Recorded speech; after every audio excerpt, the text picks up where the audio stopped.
With one mating already under their stripy belts, the tigers are more confident in this on-again, off-again tiger mating game. Seven and his mum are here at the centre because Cal doesn't have enough milk to feed him, and as an 11-month-old he really needs a lot of milk to stay nice and strong. Why don't you come over here and try some of those? If they were still in the wild, with hardly any milk, Seven wouldn't be alive today. It's only a bird. You're used to birds. But these guys, I mean, they've only been in here a few minutes and they're sort of, settle as if they've been here for years. It's another full-on day at Animal Central, Auckland Zoo. Everyone's up for a morning jog. The rhinos are doing rhino laps. And Cashin's kicking off her day with a stationary lap in the pool. Over where the carnivores live, Keeper Sandra's been watching Malik's behaviour very closely for signs she might be expecting. Hello, Smoocher. Oh, good girl. Are you in a smoochy mood? Are you ready? Good girl. It's been a month since the tigers first mated, but nobody's knitting booties yet. Malik's behaviour suggests that cubs are not on their way. Well, Malik has shown definite signs of coming into season in the last few days. She's just going up and head rubbing against him completely and just spending all her time down here, and just the playfulness and the sweet look that she's got on her face. Her whole demeanour just changes. She just becomes this really happy cat, and you can see her eyes almost glaze over. She's just so sweet. Look at you. This all means Malik's not going to be a mum. Not yet, anyway. Obviously for us it was a big disappointment that she has come into season again, because we were hoping that she might be pregnant from the first time. But all is not lost, because Oz is standing by, all set to do his duty, when Malik is ready. So what we're going to do is just go back to square one and put them back together again to mate. The keepers have read the signs. They decide that there's no time like the present for these two love cats to get reacquainted.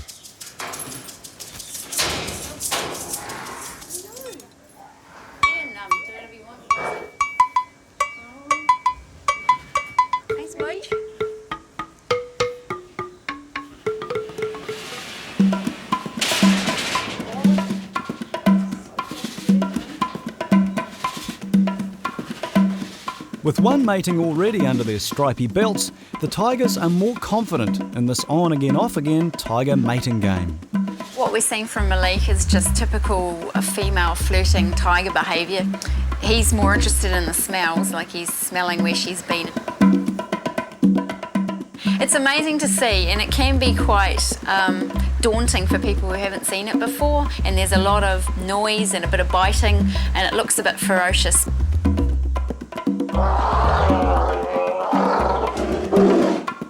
Oz is well trained now in the art of running away. He can do it like 90 miles an hour backwards and disappear into the brush quicker than you can say Jack Nookie, but he's always coming back for more. So round two for Oz and Malik is now well underway. The frisky tigers will carry on like this for most of the day.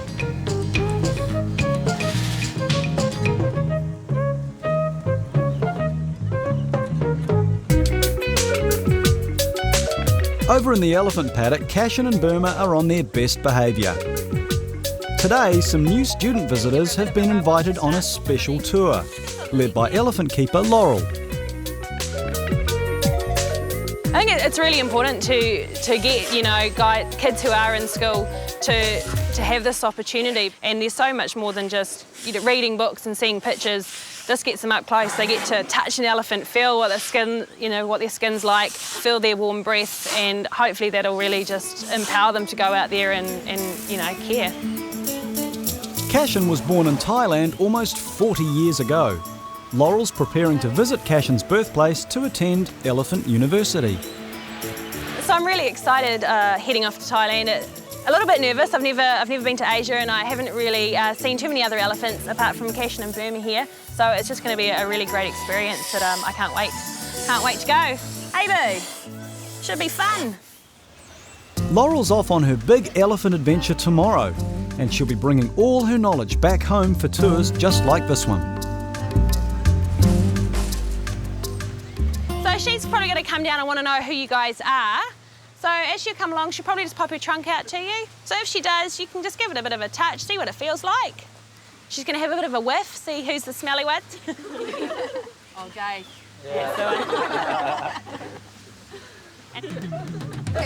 Students on these tours get a closer than usual look at Burma and Cashin. So if we lift up Cashin's trunk, which is her lovely big nose, as you'll probably know, it leads us right into her mouth. Did you hold nice and high? Okay, Cashin, open. You guys can have a look in there. Good girl. Open. And look at that, looks like a big bit of strawberry hubba bubba. Did you hold? And if you can have a look, you might be able to see her teeth. You guys see how many teeth there are? Nice and high, Cashin. Did you hold? Open. Any guesses how many teeth? Okay. 4, yeah, that's the one. So they've got 2 on the top and 2 on the bottom. And these are basically like our back teeth molars for grinding down food. Cashin and Burma are doing their best to impress. They're loving this newfound celebrity status. There's something about elephants that seems to appeal to just about everyone. Cashin and Burma are the only 2 elephants Laurel has spent time with, so the experience she's about to get in Thailand will be great for all concerned. Over in the rainforest, there's a big move ahead. Some of the zoo's monkeys are being rehoused today.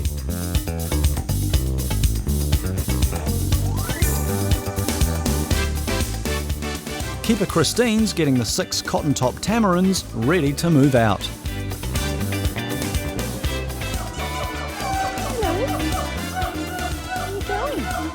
You're a good man, aren't you? It's a bit noisy, isn't it? So this is a group of 6 cotton-top tamarin boys, all brothers, and we're going to be transferring them from the rainforest over to another area so that we can put some different types of tamarins in here. Very patient. There we go. Christine has lured the cotton tops into the back of their dens with some treats. Now the trick is to catch the little monkeys who don't want to be caught. Come on.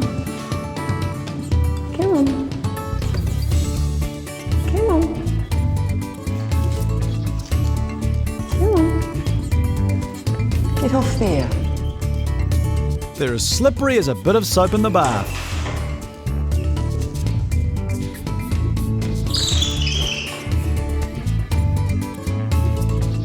But they're no match for Christine. She's a pro. Thank you. You're okay. You're okay. Man. 1 down, 5 to go.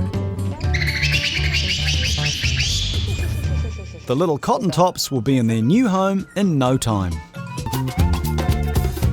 6 little tamarins, snug as furry bugs, and 3 little caretakers are going on a special trip. They're bound for the far side of Auckland Zoo.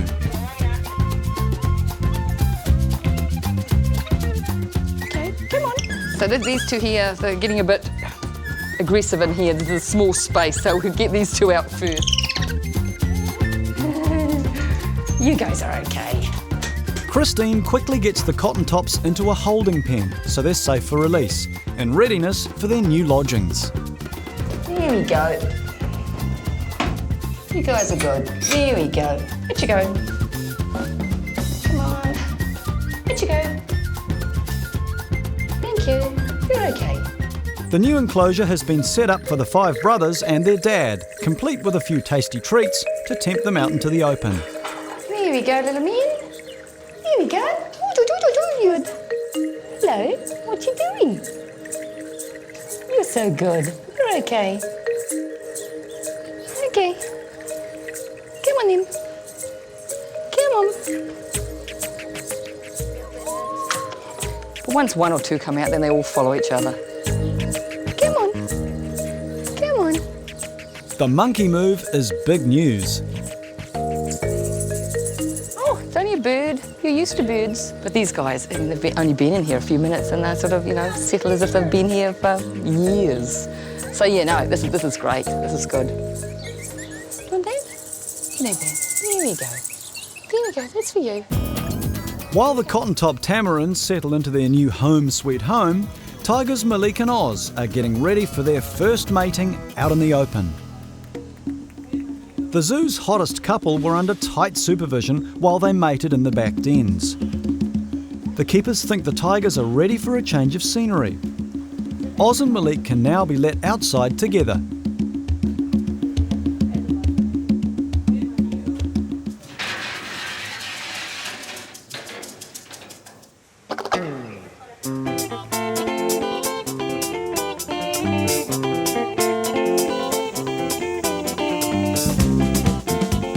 Mating is still big on the tiger's agenda, but a different environment might give a better result. Malik's doing her best to get noticed, and Oz is playing it cool.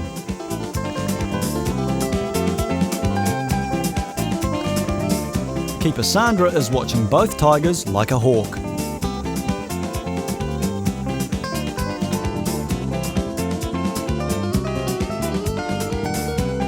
She just will wander backwards and forwards in front of his face. The pretty model on the catwalk is telling Oz she's ready. Then she'll just quickly run off and sit facing with her bum towards him in an area that she chooses.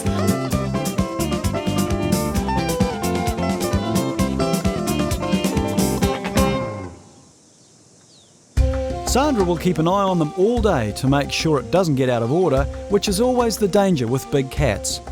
But so far, so good. But it's good to see them playing around, having that bit of company and a bit of playtime, and it brings out sort of the kittenish, cubbish type behaviours as well, which is great to see.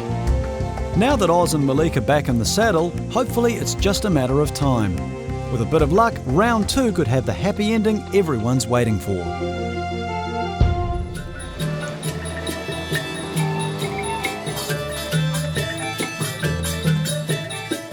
Meanwhile, Auckland Zookeeper Laurel has touched down in Cashin's hectic, beautiful homeland of Thailand. Here in the land of smiles, the local people have a special bond with elephants that goes back hundreds of years. Laurel's about to get a close-up look at an elephant city. Looking after Cashin and Burma is a really big part of my job at the zoo, but equally as big is educating the public about elephants and just what amazing animals they are. So here in Thailand, I'm really looking forward to getting a better understanding of what's going on in terms of conservation of the Asian elephant, and all that information I can take home and share with our visitors to the zoo and really get them excited and passionate about caring for elephants.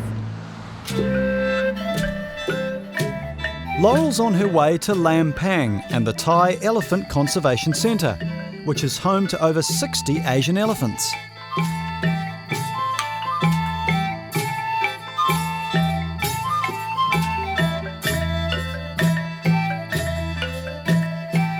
Asian elephants have been domesticated for thousands of years, but when logging stopped in the 1980s, the elephants lost their jobs. Thanks to places like this, the Asian elephants have been given a safe haven.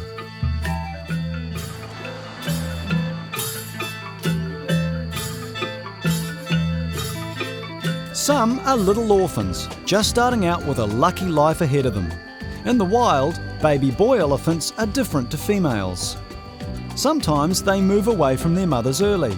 They'll even leave their own family groups to play with unrelated herds. This makes life at the sanctuary much easier for some. Laurel's here to cheer up the lonely ones, like Seven, who came here just a few months ago. Seven and his mum are here at the centre because Cal doesn't have enough milk to feed him, and as an 11-month-old he really needs a lot of milk to stay nice and strong. Why don't you come over here and try some of those? Goodness me. Seven got his cool name from his birth date, 7th of the 7th, 07. His mum, Pang Kao, is super protective over him. If they were still in the wild, with hardly any milk, Seven wouldn't be alive today. So what they're doing here is actually supplementing his feed with an infant formula milk, so that's going to really help him out and build his strength and keep him nice and strong. So hopefully I'm going to be helping out with him and looking after him and giving him some of that milk just to get to know him and start a little bit of a rapport, because a little bit later on, when we sort of get to know each other, I'd like to do some enrichment with him, to give him something else to think about, something a little bit different, and that's really going to challenge his mind and and change it up a little bit for him. Keep it interesting.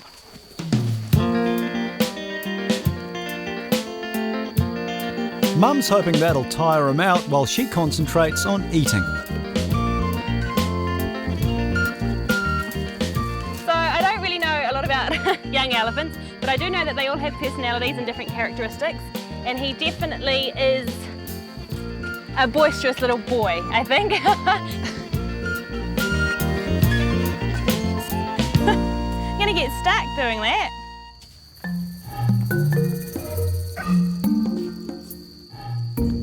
Even though Mum's milk supply is not sufficient, Seven attempts to get just a mouthful.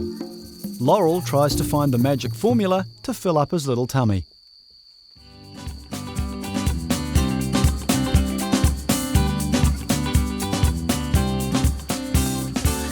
Hey, little dude.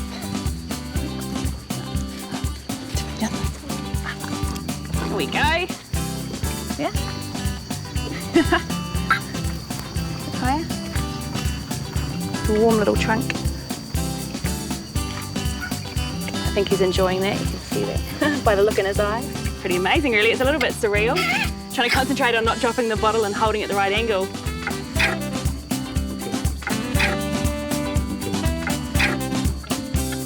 I think that's it. It's all gone. It's all gone. Oh, that crazy trunk.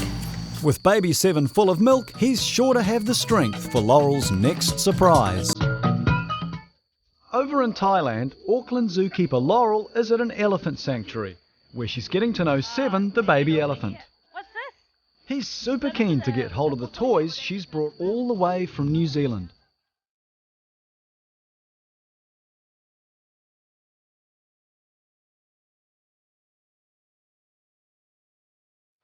Laurel's bungee basket, containing a fruity kiwi treat, should make Seven curious.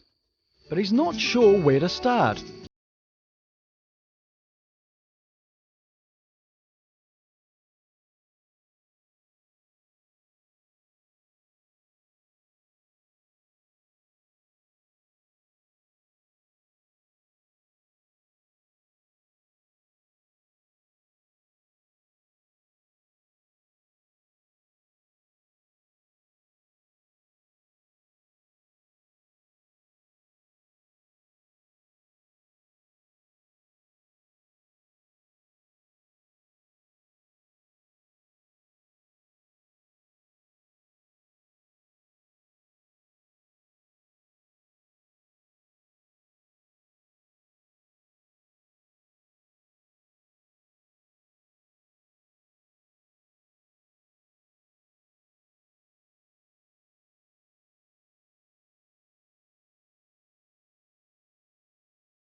Testers to see if Seven can solve the next problem, separating the two baskets.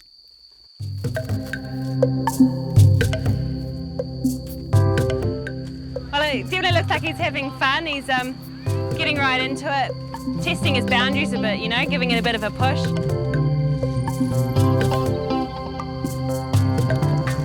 Oh!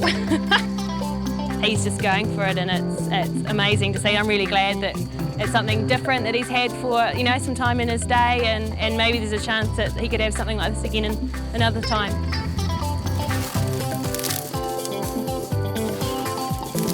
Oh, that's gonna hurt. Oh. He's done it. Seven's a genius and he knows it.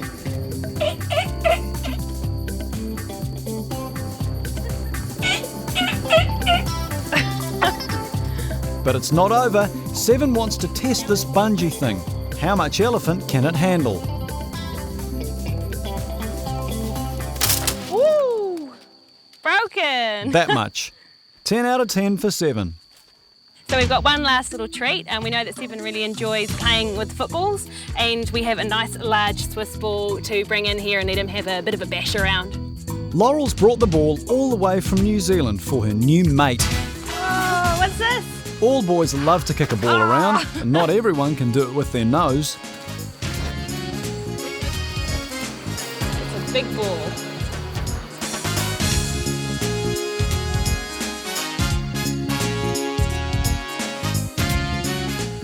so he seems to be enjoying the big ball at the moment. It's good because it takes quite a lot of weight. I think it'll take up to about 250 kgs of pressure on it. And with him being, I think he's around 200 kgs, got a little bit of give there for him to be able to lean on it and pushing it, which he seems to be doing. He's just trying to find places where he can kind of wedge it against the fence. He loves the water trough and I think he loves the ball, so it's a good combination. So overall, I think, you know, the enrichment that I've done today with Seven has been successful. He seems to have had a ball. I think he's starting to get a little bit tired, starting to lag now with the big ball. So I think we've worn him out for a while, which is great. Great news for the mum. She can have a bit of a break. I've had a lot of fun. I think he's had a lot of fun, so it's just been a success.